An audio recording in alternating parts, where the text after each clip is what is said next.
আজকে হচ্ছে কালী পুজোর পরের দিন। তো আমরা ভেবেছিলাম আজকে নৈহাটি ঠাকুর দেখতে যাব। তো এখানে দুটো বন্ধুর জন্য ওয়েট করছিলাম। আর আমরা ফার্স্টেই চলে গেছিলাম বড় মায়ের মন্দিরে। আর সেখানে অ্যাজ ইউজুয়াল এত ভিড় ছিল যে আমরা ভাবলাম যে আইসক্রিম খাওয়া যায়। আর আইসক্রিম চুজ করতে না আমি এত কনফিউজড হয়ে গেছিলাম যে সবাই পাগল হয়ে যাচ্ছিল, এমনকি দোকানের দাদাটাও। লাস্টলি আমি এটাই নিয়েছিলাম, আর এটাও খেতে ভালোই ছিল, খুব একটা খারাপ না। আর আরেকটু যেতেই আমরা দেখতে পেলাম হচ্ছে আখের রস। ভেবেছিলাম যে রাত্রিবেলা আখের রস খাওয়া উচিত হবে না, কিন্তু তাও খেলাম কারণ ভীষণ গরম লাগছিল।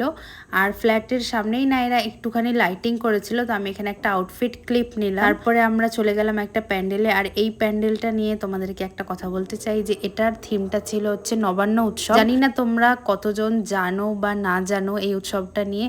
এটা হচ্ছে মেনলি একটা গ্রামেরই উৎসব হয়, যখন নতুন ধান হয় তো তখন ওরা এই উৎসবটা করে। এটার থিমটা এটাই ছিল। আর আমার এটা দেখে না খুবই মানে মামার বাড়ির ফিল আসছিল, কারণ আমি যখন ছোট ছিলাম তখন প্রতি বছর আমি এটা করতে যেতাম।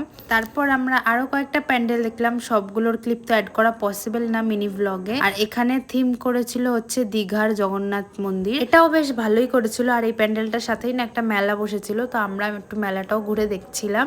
এখান থেকে আমি একটাই প্লেট কিনেছি, সেটা আমি দেখাবো। এইখানে ক্লিপ নিতে আমি ভুলে গেছিলাম। তখন প্রায় অনেকটাই রাত হয়ে গেছিল, তো আমরা ভাবলাম যে মেলা থেকে আমরা ডিনারটা করে নিই। আর তারপরে লাস্ট একটা প্যান্ডেলে গেছিলাম।